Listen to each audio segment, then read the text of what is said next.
The journey has begun. It was a choice of wanting to have better circulations and better iron content in my body. And with that, I defeated the minus 30 weather that we get here in the winter.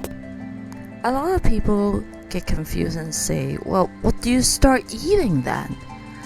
Well, this is one of my staples. Egg and beef.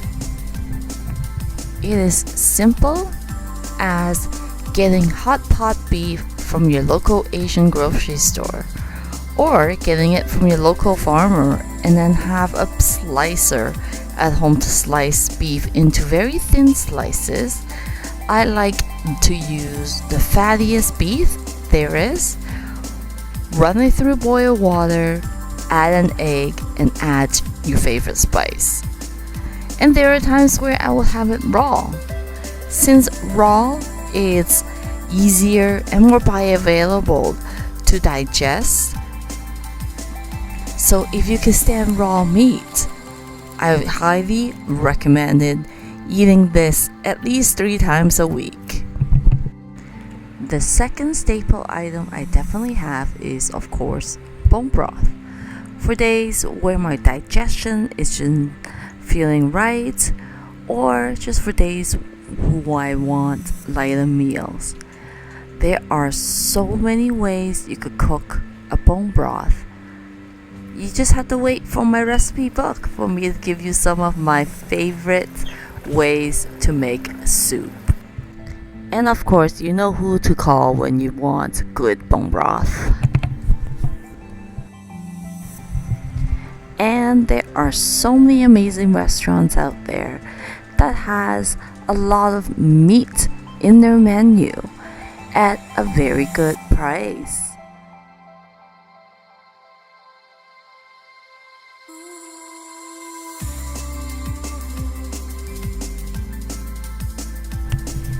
So the first recipe I'm giving you guys today on this episode, it's a super simple cranberry and sausage recipe. I like to boil my sausage first so then they get cooked already, and then all you have to do is sear the sausage, deglaze it with your favorite wine, or you can skip that part, and throw in your cranberry sauce, let it caramelize, and comes out this beautiful cranberry on sausage. And as you guys know, I don't measure anything, so I actually don't have a recipe. But if you have questions about how much and what to put in, just let me know. And where do I get all my amazing sausage, you ask? Long Lane Farm. I am not sponsored by these guys, but I have been bribed by their amazing service, awesome meat, and their forever friendship. Okay, people, let's answer some of the frequent asked questions and debunk some of the myths. I'm only sharing my experience and my belief always for scientific proof is my body. And of course, everybody that I've worked with, friends, clients that I've worked with, and looking at different case studies and different people's experiences. Okay. Of course, I do have scientific papers and facts that backs it up. But on the Empress Kitchen, I don't like to drown you guys with that. There are other YouTube channels that could help you look into more research in a more professional, scientific manners. I would like Empress Kitchen to be all about me, of course. It's Empress Kitchen. And of course, just sharing my journeys and my thoughts and stuff. So that is my 2 cents. And I want to encourage people to be more intentional and be more intuitional, that's the word, not intentional, about their body, okay? your body is the best science there is. How do you feel on it? There's so many different facts and research and things like that out there that you don't know which one to believe in. And even though those are stating majority of the population, well, what if your body is not part of the majority, right? What if your body is unique and works on its own separate terms? And that's what I always say.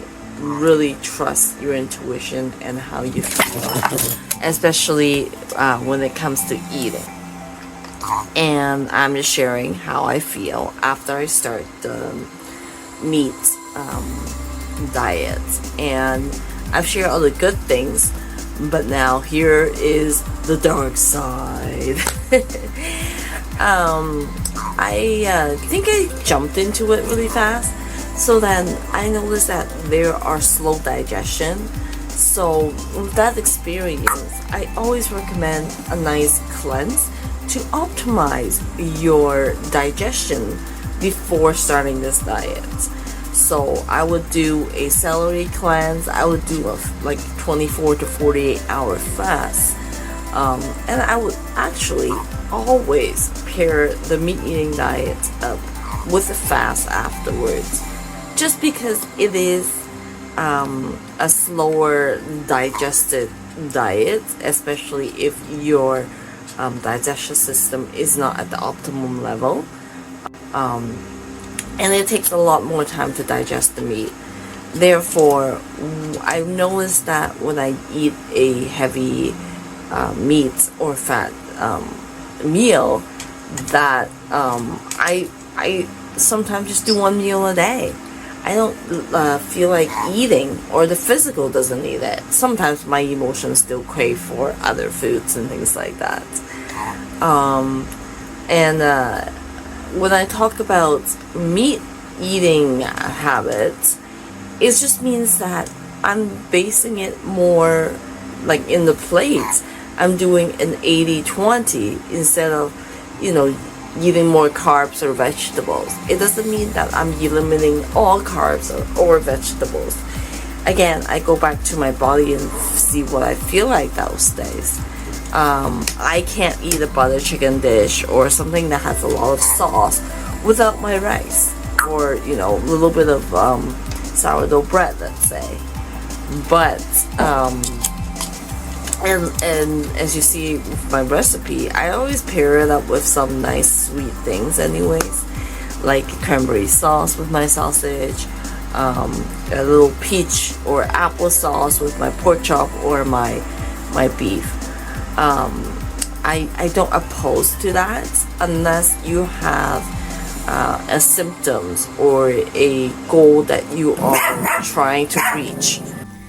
Good morning, day 2 at the house by myself, and this morning we're going to make some pork belly with I think a peach honey glaze, because that's what I feel like. I want like sweet and savory this morning. So here we're just searing this up. I got tired of cutting, so then I'm like, okay, you know what? My hand's not too good at cutting because of the injury I had a long time ago, and it always hurts me when I cut too much. Maybe bigger pieces of peaches too. I don't know. We'll just do whatever it is. Okay, it's very low, but charring that peach would. There you go, with all the juices. That's straight. Then let it cover. Reduce the sauce a little more. And then we got our breakfast. Just full of vitamin C, omega-3, and just a bunch of yummy sweetness. Nice.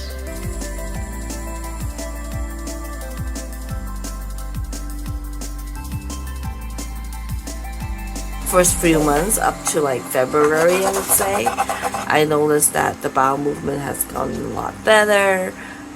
My dry lips is a lot better. I know it's a little dry today still. My hair has significantly more shiny, and I noticed because of the higher fat content, I have less craving for sugar.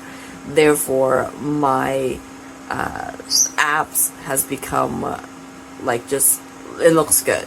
Like that's like, I didn't even aim for that. I only aim for the circulation, right? And of course the circulation has gotten a lot better.